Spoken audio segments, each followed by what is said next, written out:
حضرت عمرو بن العاص رضی اللہ تعالی عنہ جلیل القدر صحابہ کرام میں سے ایک تھے۔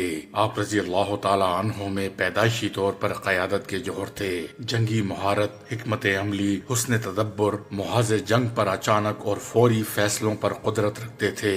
دشمن کی نقل و حرکت، اس کی مکارانہ چالوں اور نفسیاتی حملوں کو خوب سمجھتے تھے اور موقع محل کے حساب سے اس کا جواب دینے میں اپنا ثانی نہیں رکھتے تھے۔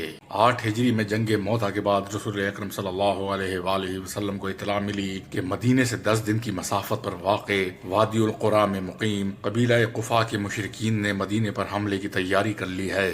حضرت نے اس مہم کے لیے حضرت عمرو بن عاص کو منتخب فرمایا۔ آپ 300 مجاہدین کا لشکر لے کر محاذ پر پہنچے تو معلوم ہوا کہ مشرکین نے بہت بڑی فوج جمع کی ہوئی ہے۔ آپ نے فوری طور پر نبی اکرم صلی اللہ علیہ وآلہ وسلم کو اطلاع بھجوائی۔ چنانچہ حضرت ابو عبیدہ بن الجراح مزید 200 مجاہدین کی کمک لے کر پہنچے، جن میں سیدنا ابو بکر صدیق، سیدنا عمر رضی اللہ تعالی عنہما سمیت انصار کے سردار بھی شامل تھے۔